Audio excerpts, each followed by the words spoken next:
Welcome to Novelist Spotlight. This is Mike Consol, your host. Two quick things before introducing you to my guest. First, I encourage you to subscribe to this podcast by clicking on the follow button and also clicking on the bell icon so you're alerted to each new edition of the program. Second, in addition to being the producer of this podcast and interviewing novelists, I am a novelist myself. I've written 4 books, 3 novels, and 1 short story collection. In the episode notes, you will find a short link to my Amazon page and all 4 of those titles. Now, on with our program. In the spotlight is Melissa Fraterrigo. She is the author of the memoir-in-essays. Again, that's memoir-in-essays titled The Perils of Girlhood, and also the novel Glory Days, as well as a short story collection, The Longest Pregnancy. Her fiction and nonfiction have appeared in numerous literary journals and anthologies, from Shenandoah and The Massachusetts Review to StorySouth and Notre Dame Review. She has been a finalist for awards from Glimmer Train on multiple occasions, twice nominated for Pushcart Awards, and she was the winner of the Sam Adams Zoetrope All-Story Short Fiction Contest. She teaches creative writing at Purdue University. That makes her a Boilermaker, and the MFA program in creative writing at Butler University in Indianapolis. Melissa also offers instruction on the art and craft of writing at the Lafayette Writers Studio in Lafayette, Indiana. And with that, Melissa Fraterrigo, welcome to the program. It's so great to be here, Mike. Thanks for having me on. You bet. I've been looking forward to this. Tell us what it means to write a memoir in essays, as you did with the Perils of Girlhood. I mean, on the surface, it sounds kind of obvious, but that could be a little bit misleading. How does that work in your description? Yeah, for sure. Thanks for that. So memoir and essays, in my mind, is a little bit less linear than a straight memoir. So when I think of a memoir, I think of somebody who kind of is by and large following a chronological order. They know kind of where they're headed. Maybe they're writing from their life from the ages of 20 to 32, or they're writing 2 years of their life, and they have a sense of the beginning, the middle, and end. In a memoir and essays, each chapter is kind of its own skin. So each chapter is an essay in and of itself. And some of those essays can be published and they can stand alone, which is what I did. I published some of those essays initially. But the book itself, when those essays are lined up and read from in the way that they are arranged in the book order, they still give the sense of a whole life. So just like a memoir, it's still going to give you a sense of that narrator's life, but it's just not necessarily going to play so neatly with time. So in The Perils of Girlhood, I bop around in time. I make leaps.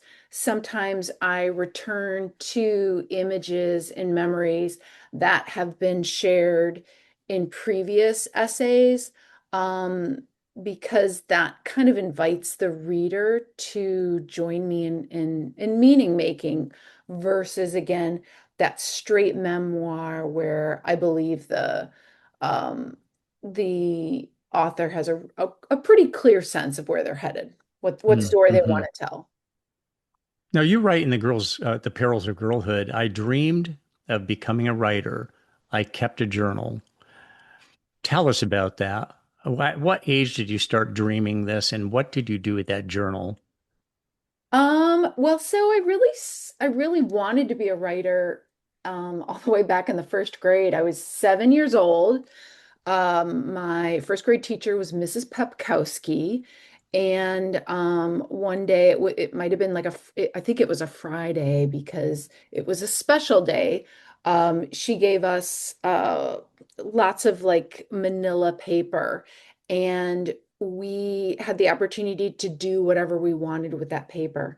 And I took my paper and took several stacks of it and I folded it over, and she must have done this for me. Somebody wove a little spine with some yarn, and I wrote a book called The Littlest Pumpkin. So instead of pumpkin, pumpkin, because that Christmas my parents had bought me a book called The Littlest Angel. So I think that was my initial way of already kind of taking notice of things that were interesting to me.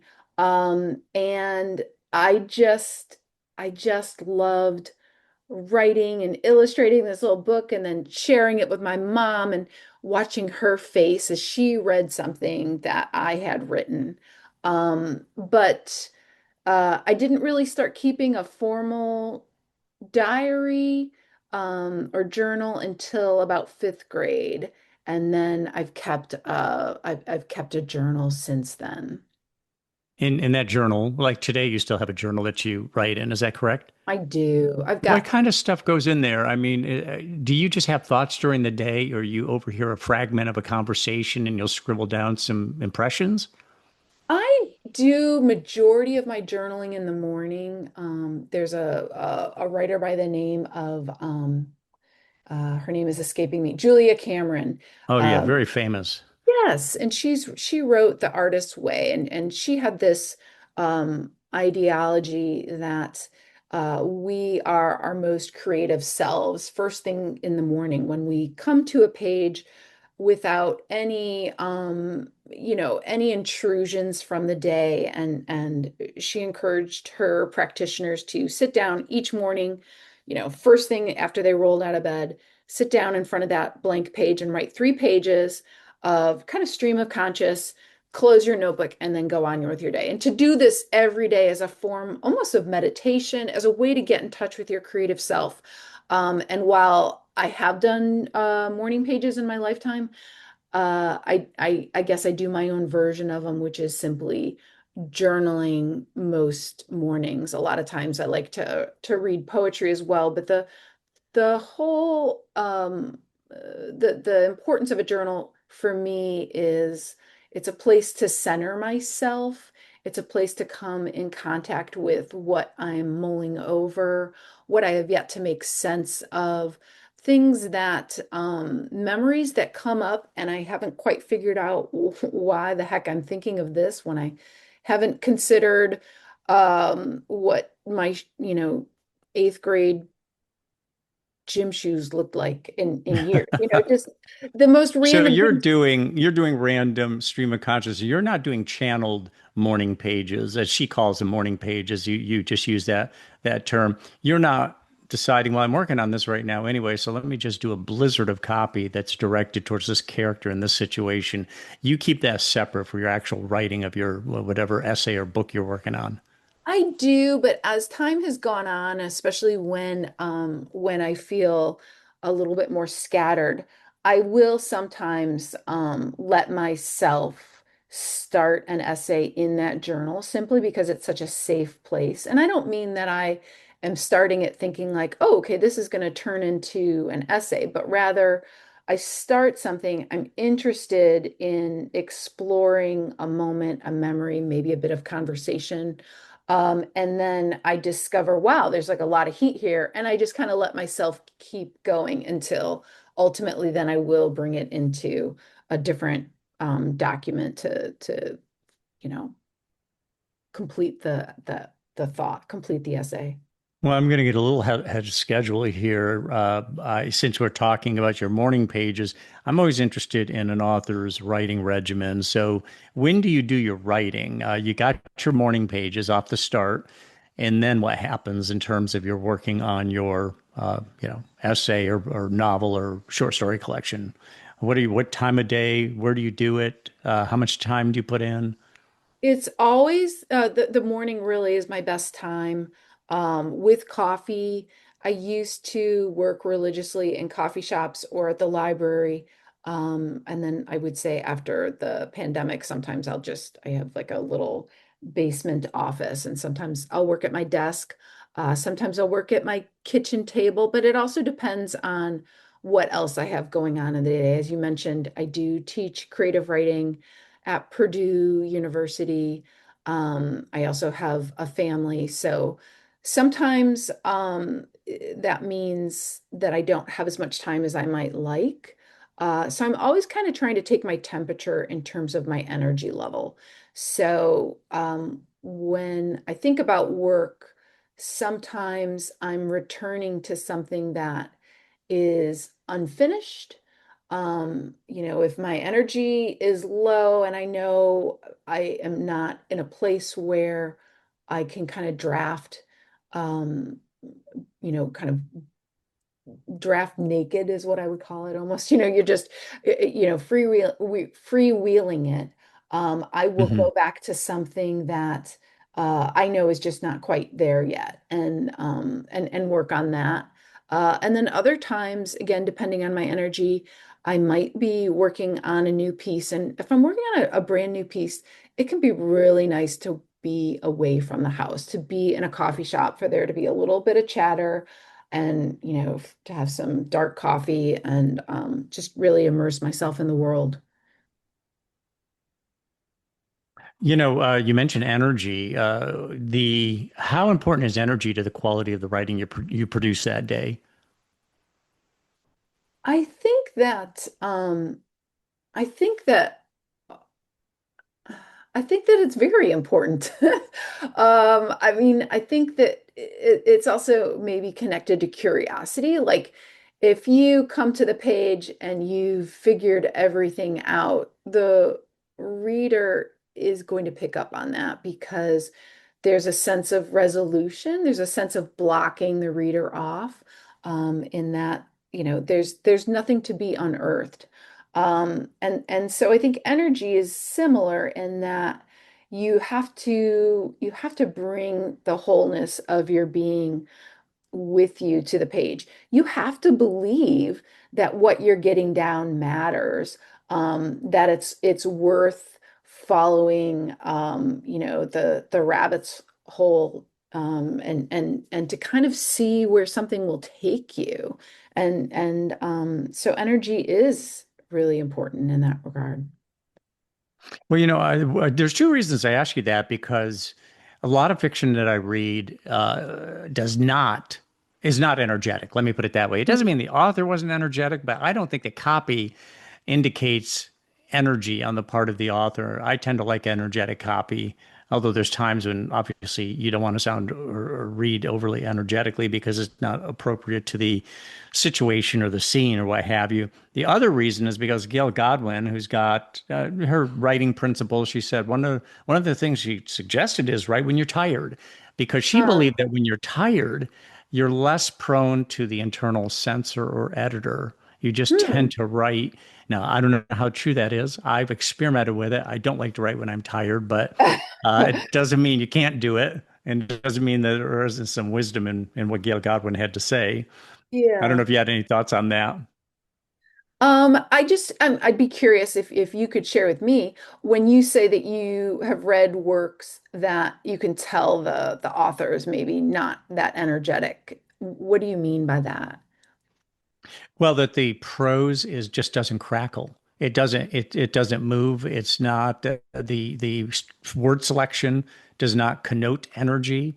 Let me Yeah. give maybe the best thing for me to do is give an example or two of really energetic writing. I read somebody like Tom Wolfe, not Thomas Wolfe, but Tom Wolfe, Electric Kool-Aid Acid Test and all that, who became a novelist. His writing's very energetic, very upbeat and energetic. Or Tom Yeah. Robbins, who recently passed away. He tends to be a high energy writer. Another one is James Elroy, Mhm. particularly his novel, a fantastic novel called American Tabloid, where it's just I mean, outstanding all the way around, but energetic, Yeah. and somewhat of a staccato style with the prose. Yeah. Anyway, let's get to the perils of girlhood. I believe, you have twin daughters, I believe. I Was do. Perils of Girlhood written for them or influenced by them? It was definitely influenced by them. Yeah. Around the pandemic, they were taking classes on Zoom. All of my classes were online as well. So I was kind of able to watch my daughters a little bit more closely, maybe more than I normally would have. I wouldn't see them throughout the school day.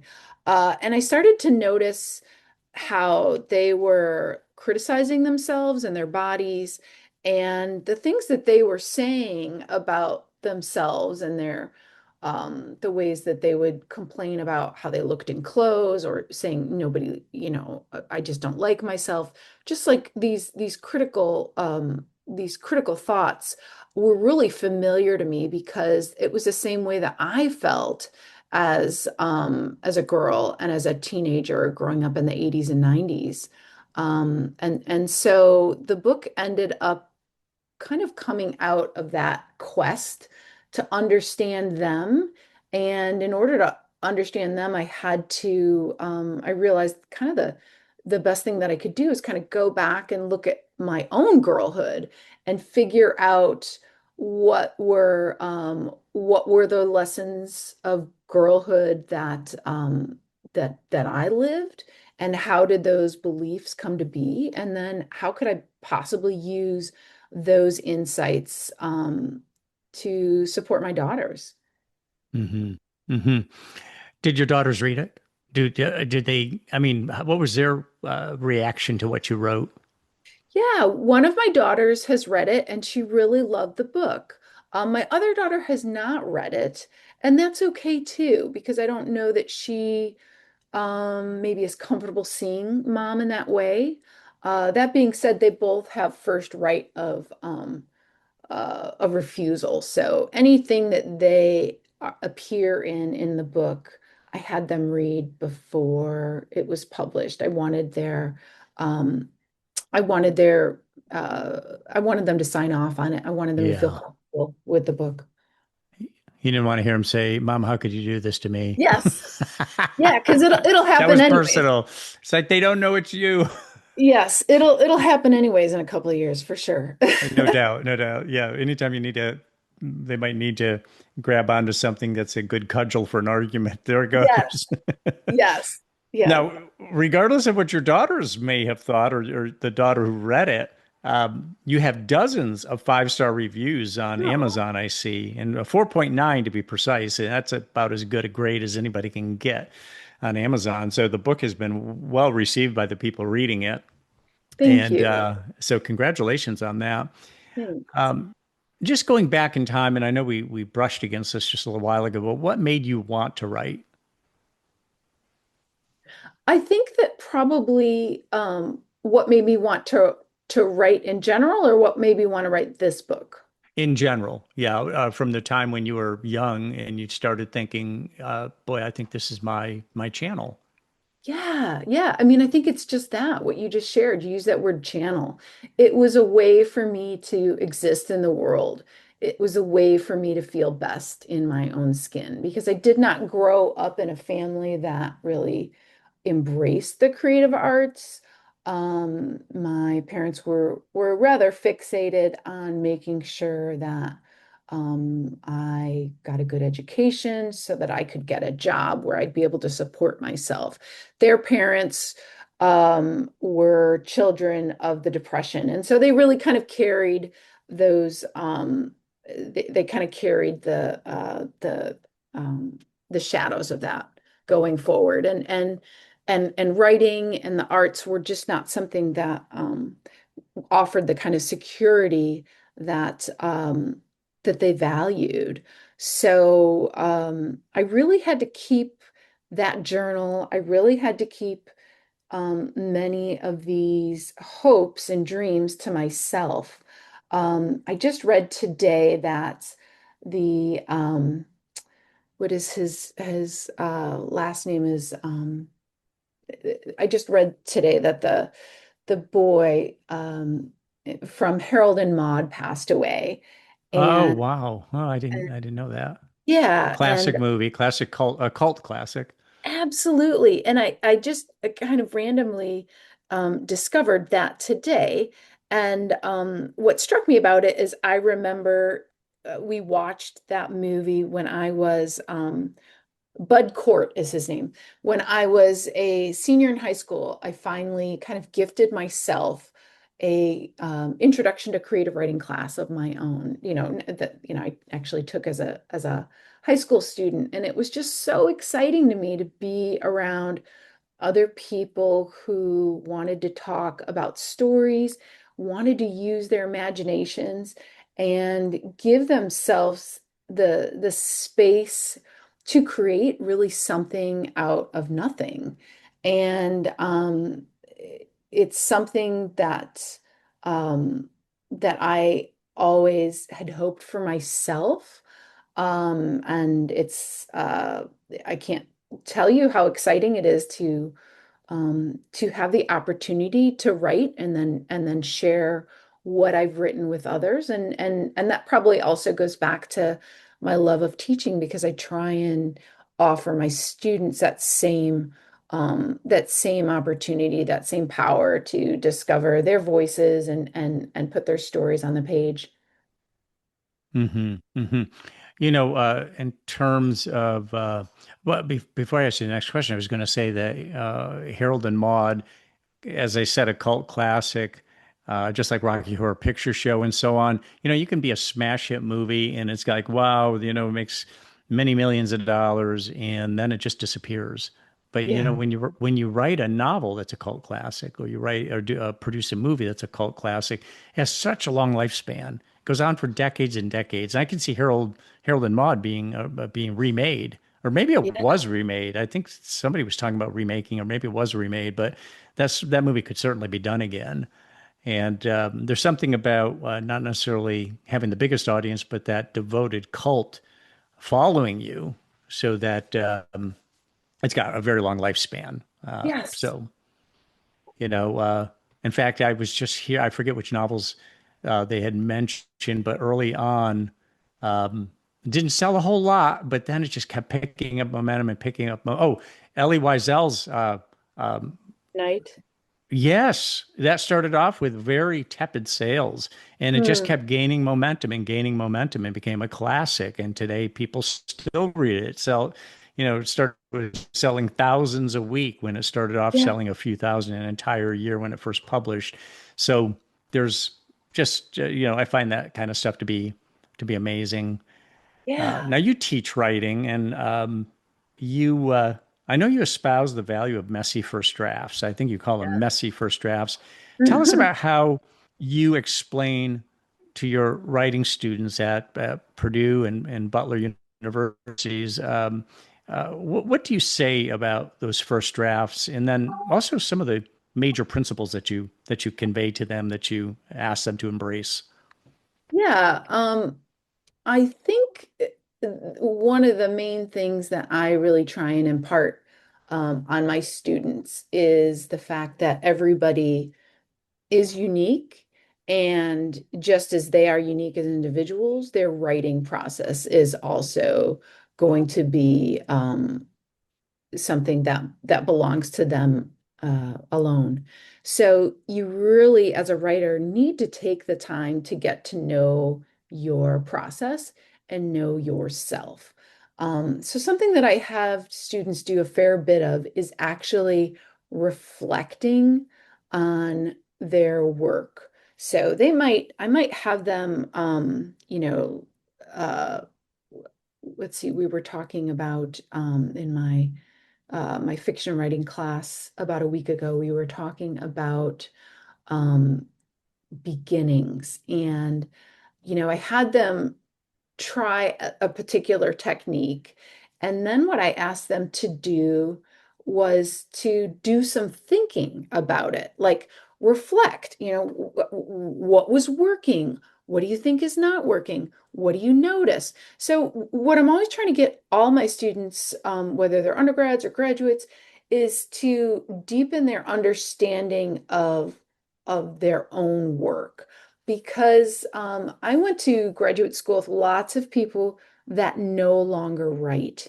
And I want students to realize that if you're interested in writing simply because you like to meet up with your writer's workshop once a month at a coffee shop and have them read your things, have them read your things and then tell you how brilliant you are, and that's it. Um, it's you're probably missing out because um, a fair bit of writing takes place just you alone at your desk. So you have to really cultivate that relationship with yourself as a creative individual. And it is such a solitary endeavor. Yeah. It's you alone in a room by and large. Now, yes, you can go to the library. Yes, you can go to a coffee house. I suppose you could find a co-author, although that so rarely is the case that people write in tandem like that. Um, Now, let's get back to that messy first draft, though. What do you expect of the second draft? You said, I think you said it's important just to get down on paper what you want to communicate. And so what if it's, it's a mess? And so what if the grammar's not right and punctuation's off and all that? Don't let any of that stuff concern you. But then what do you expect of the second draft? I think a first or second draft, you're it's almost like some type of of a counter or a metal detector, something that's looking for the energy. And as a writer and as a reader, I'm always trying to track where that energy is, where's the heat, and then how can I continue to build off that. So that messy first draft, is where you put it all. But in that second draft, I think you're starting to um, pay closer attention to, maybe what's the through line, like you mentioned early in our conversation about my interest in writing. And that's kind of a through line in the Perils of Girlhood, in that we see how writing was important to me throughout my life. We see how I felt like I needed to prove myself, and then I would get into some situations like when I was teaching in Utah, and I had a male student really challenge me in the classroom. We just kind of see how so much more is riding on it than just what is at face value. So um, messy first drafts, messy second drafts, but it's all about paying attention to the story that you want to tell, and taking note of what you're finding interesting about that work, because that's going to motivate you not just to return to the page, but to the return to the page with that energy that you mentioned. Well, now, so messy first draft, messy second draft. What draft do you, for you, because everybody's different, what draft for you is the draft where it starts to take formation, where you start to see, okay, this is coming together. Now I see that there's a higher level of organization now, and maybe I'm plugging in a little bit more inspiration, a little bit more imagination, and so on. Yeah. I don't know that it's a particular number draft, as it is the fact that maybe I'm away from the desk, maybe I'm walking my dog, maybe I'm going for a swim, and I'm still really mulling it over. So I'm still thinking about that piece. So, and at that point, I know um, I'm gonna see this through. I'm going to figure this one out. I was working on an essay the other day that I probably started 4 years ago. It's just taken me that long to get it right, but I'm pretty close now. So you that one spent some time in the drawer or some time in a computer file. It's Yes. you allowed it to resurface. It's been incubating for years, Yes. and now it's ready to be hatched. And some pieces require that incubation. Um, Again, I probably could have sent it out, could have tried to find a home for it. I could have tried to publish it prior to it being complete. But I have a deep reverence for this work also. These are like each essay, each creative work is something that I have a relationship with, and I don't want it to exist until I know it's the very best that it can be. Hmm. Yeah, you could have a really good idea poorly developed, and it's a wasted idea at that point because it wasn't developed well enough because you got impatient Yeah, maybe. yeah, Or you knew you were never going to reach pay dirt and instead just decided, well, let me just, put out what I've got rather than just tossing it, which is probably the most prudent decision is just to get rid of it. yeah. If it just isn't going to develop is what I'm talking about. I mean, so often you see this. I mean, I think on Saturday Night Live is a good example where it's, God, that's a good idea, but boy, poor execution. Yeah, The idea was not developed well. And I realize right. they have a short time frame. They have a week, and not even a week to really get everything together. The luxury you have and I have and any writer has is that our incubation periods as long as we want to make it, or development periods as long as we want to make it. Yeah. Talk about what is stronger when you sit down to write, your obligation to the reader or your obligation to yourself? That's a really interesting question. Um, I mean, I'm going to take the easy way out, and I think that I think I have an obligation to both of them. I don't know that I could judge But what one. serves the other better? I mean, are they really equal, or if you focus on one, it buttresses the other in a way that if you focus on the other, it doesn't buttress the former. If I'm making any sense right now. Yeah, no, you are. I think that I am thinking of the reader, but usually what I need to do to care for that reader and kind of um, not kind of criticize their intelligence is also served by things that I offer myself as a writer, which is taking the time to develop a scene using sensory details, giving readers a chance to kind of create associations between things rather than just like feeding them, telling them something. But yeah, I think for sure I probably the commitment to the reader comes first. Hmm. So give us the basic principles of good writing. You're talking to your students, and what do you emphasize that first day with your students? Maybe it's not the first day, but early on.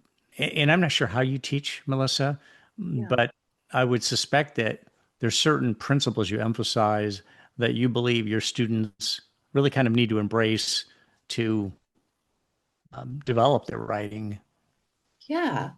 I mean, in pretty much all my classes across the board, in those first couple classes, there's a couple things that I emphasize. I emphasize memory and how we can access our memories, how we as individuals oftentimes are our greatest creative enemies, how we have to find a way to silence that editor. You mentioned Gail Godwin, that internal editor does not serve you well as a creative person at all.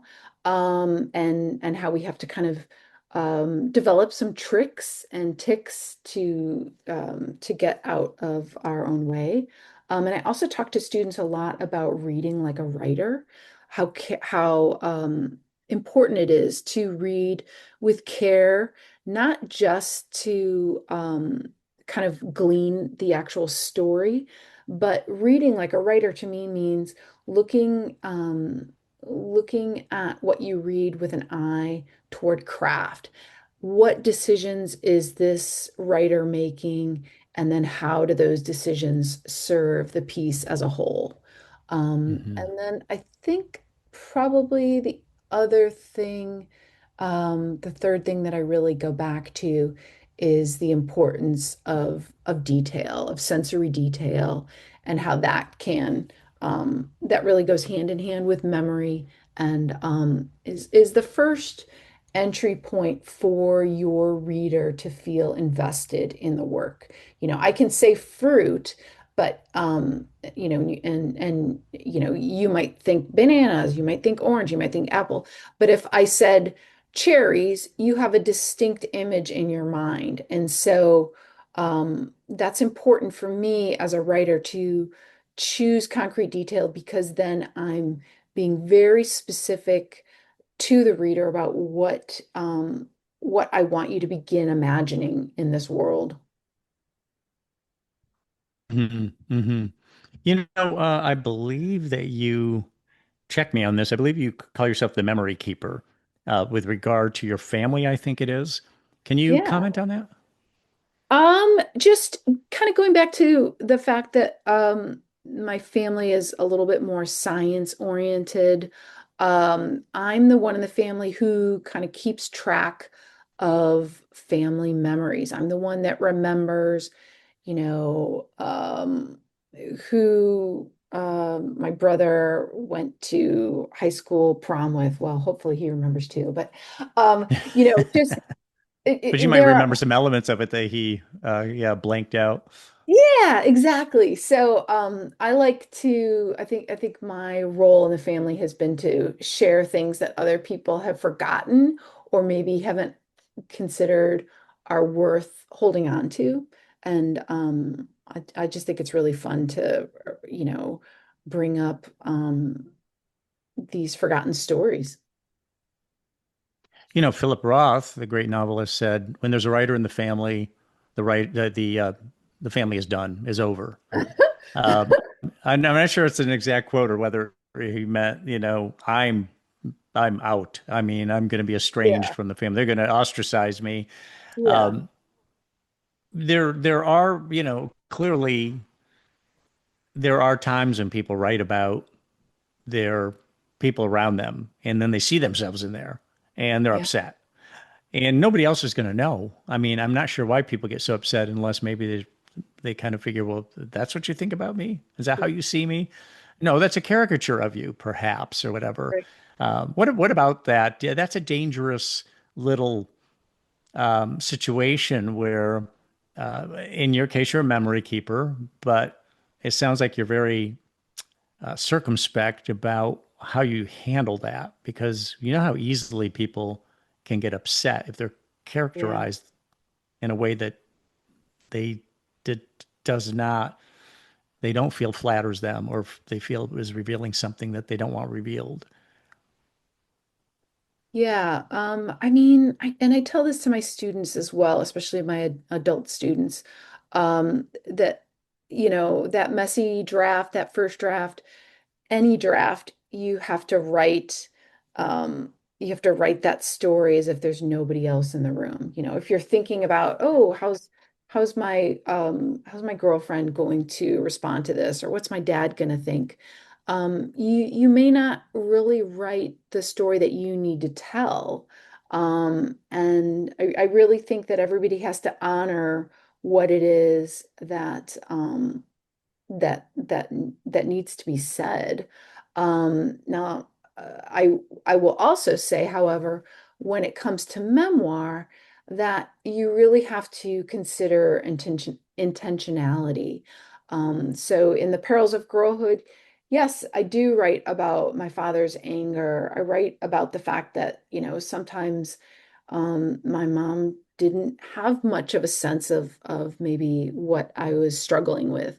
And yet, in the process of going back and looking at my life in the perils of girlhood, I discovered a fair bit of kind of respect and the love that's always been there showed itself to me yet again. I don't judge my parents. I don't judge anybody from the past. I think by and large everybody does the best that they can with the tools that I have. But I also I don't write memoir in hopes of ruining somebody's reputation or being egregious in any way. I don't think that's the purpose of memoir and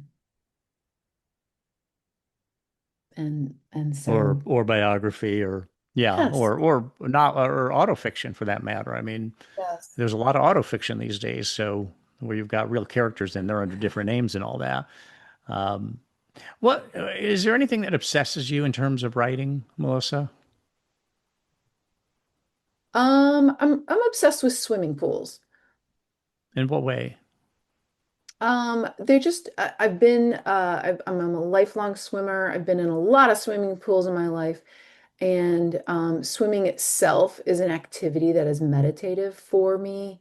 It is a place where I work through story ideas, but it's also a place where I've spent a lot of time, in different states, in different countries, and so I'm just simply fascinated by this idea of vats of water that we submerge ourselves inside, and even just the historical nature of a swimming pool and how they first came to be in this country. Now, does that manifest itself in your writing in any way, or do you see parallel between swimming and writing? I mean, there's a fluidity to swimming, Yeah. even a kind of a poetry to it. Would do you associate it with writing at all, or extrapolate from swimming or writing? I mean, swimming to writing, or vice versa? I think just that through the act of swimming, I can often kind of go through an essay and I can work through maybe a moment that I'm not quite clear of, or even if there's a line that I'm like, God, I still can't figure that line out. I might even play with the words in my head. So it's a place similar to that journal where I can get some ideas down, where I can compost and pay attention to what's calling to me in that moment. No, so you're actually thinking about your writing even as you're swimming. Are you doing laps? And so it's repetitive, and that frees your mind up to think about and basically meditate. You said swimming is meditative. So Yes, it allows you to meditate on the writing project that you're working on, or the scene or character you're working on at the time. exactly. Interesting. So talk about the writing life. What is your experience of you know a lot of writers. What do you see as the writing life? Um, I suppose you could only speak for yourself in terms of what makes the writing life worthwhile, and maybe a little bit about the nature of the writing life. I think like you said, every writer's life is different.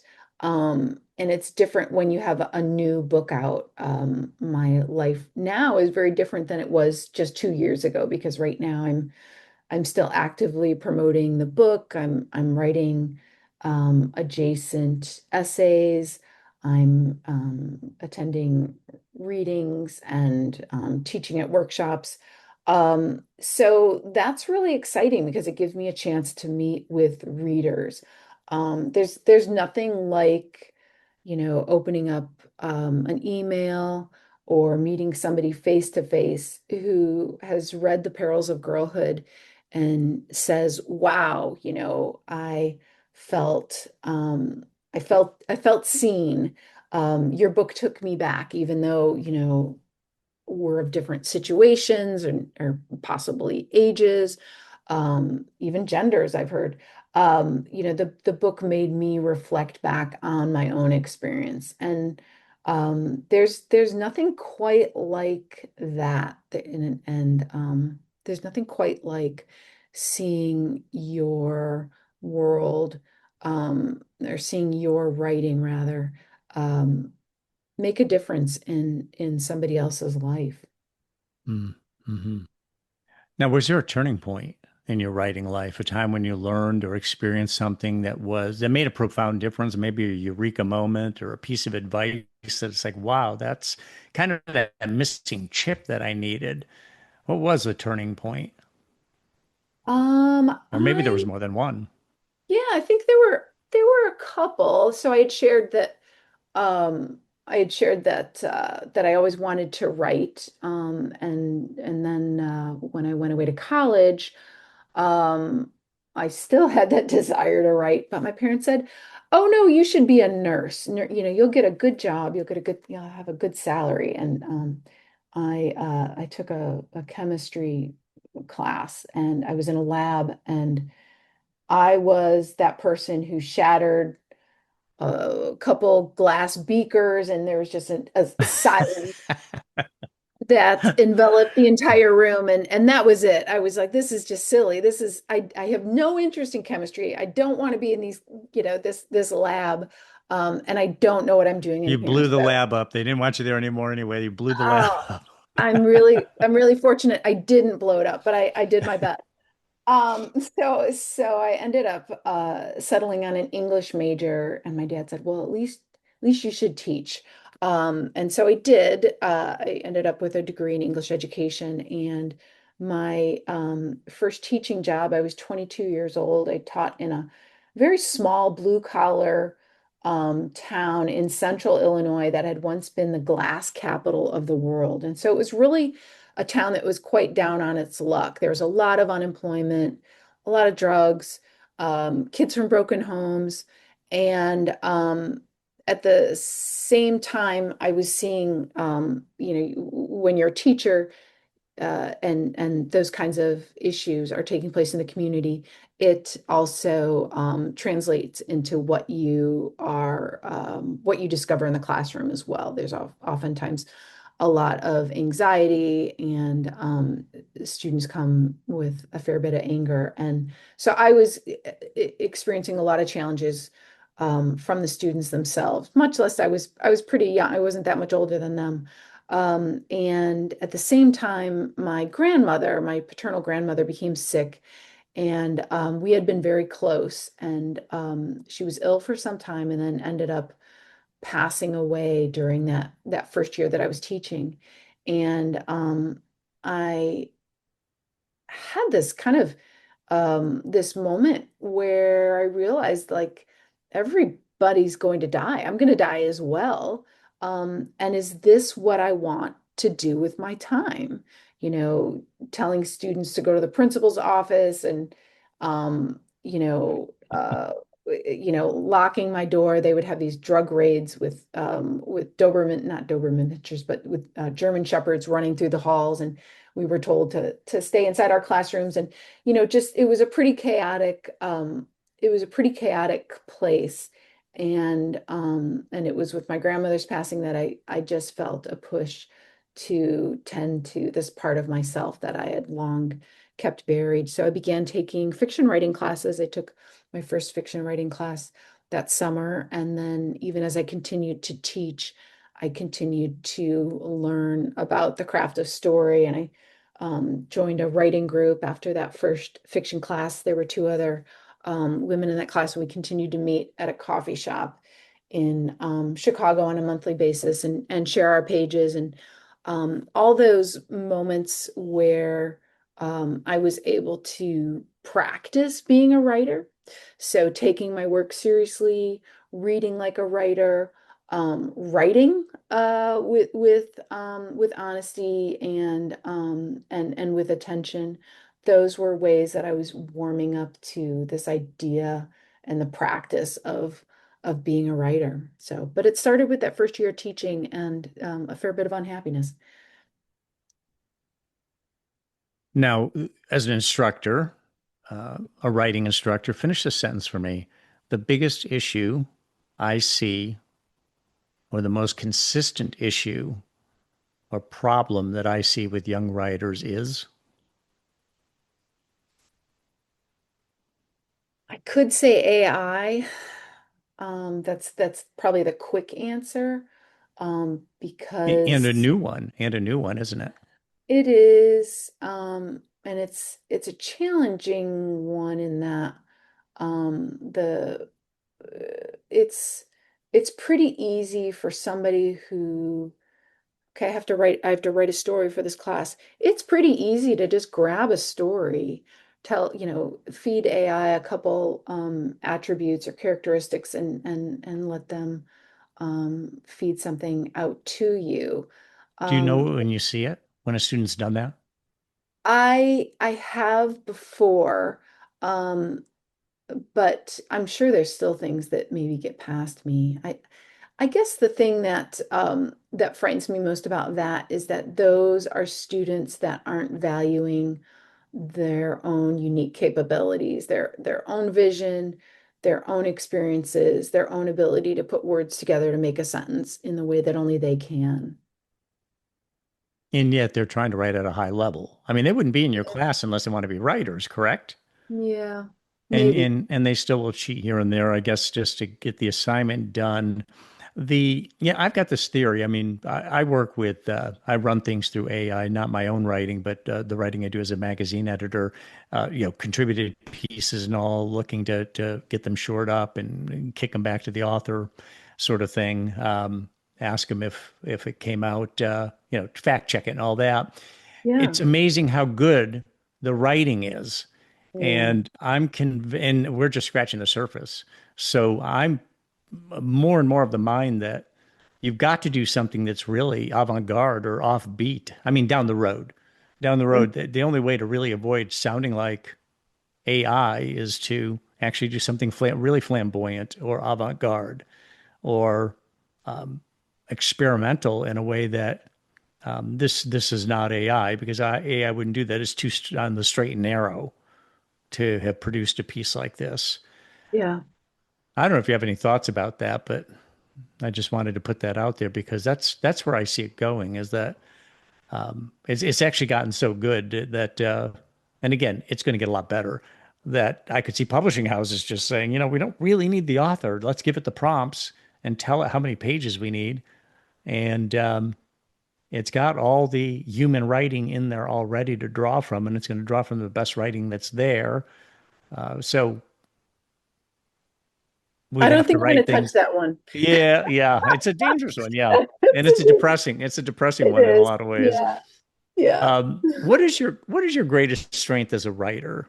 There's a lot of elements to it. There's, some people are great with dialogue, some people are great with description, some people are really good with character development um, and interactions and so on. Is there any element to your writing that you feel like that's one I just couldn't do without because it's my real strength? Scene writing. I can really bring a reader to a specific moment in time and help them feel as if they were right there. And that's where I'm kind of drawing on my skills as a fiction writer. Interesting. Okay. Can you name a couple of authors or books that were highly influential for you? Um, well, like in terms of craft, I really loved Big Magic by Elizabeth Gilbert. And then I read things, I mean, I read poetry. I read now I'm looking around at my books. I really loved recently Mothers and Other Fictional Characters, which is also a memoir and essays, Animal Bodies um, by Suzanne Roberts. That's also a memoir and essays. Um, You Never Get It Back is a collection of short stories, but it's a novel in stories um, by Cara Blue Adams. Um, there's so many good books in the world. Sure. It's uh, it's overwhelming. Yeah, there's way too many to get to. I mean, um, so many books that I want to read that I know I'm not going to have time to get to, but it's kind of on the list anyway. Right. So, what are you working on now? I'm just working on that essay that I told you that I thought I was close. Like I said, it's about 4 years old, so I'm just working on an essay and then still writing other pieces to further publicize the perils of girlhood. Do you have another project in mind, another book in mind? Not not totally yet. Um, I have to kind of wait for that to present itself. Hmm. And that will happen just through my time at the desk. And again, paying attention to where the energy is, where the heat is, and noticing, what I'm interested in exploring next. Hmm. You want it to present itself. You're Yeah, not going to force it. yeah. Um, do you have a muse? I don't think so. I don't think so, unless we go back to swimming. Well, I suppose that could be it. But yeah, I think most people do not. Most authors do not. I think there's a lucky few who maybe do, but it's talked about a lot in writing, but I don't really know that many writers who would say that they have a muse. Yeah. Um, the what do you want your full end of life body of work to represent? Is that a fair Um, question? yeah.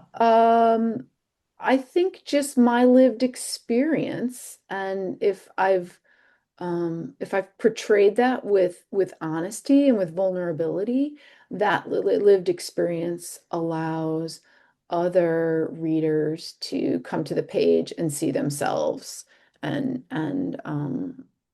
it allows it to resonate with them. So I want I'd love for my work to be kind of a portal for other people to reflect on their lives. What else would you want people listening to this podcast to know about Melissa Fraterrigo and her work? Simply, yeah, simply that if you feel the desire to write, I hope that you give yourself the time and space and consideration to explore. The Perils of Girlhood is about the personal and emotional toll of being female. And I'd love it if other readers would check the book out as an opportunity to get in touch with their own experience of of adolescence and adulthood and motherhood. And to our listeners, you can learn more about Melissa on her website. I have the URL in the episode notes. Go ahead and check that out. Check out her 3 books. All are available. Melissa, thank you for coming on the program. Thanks so much for having me, Mike. It was a pleasure.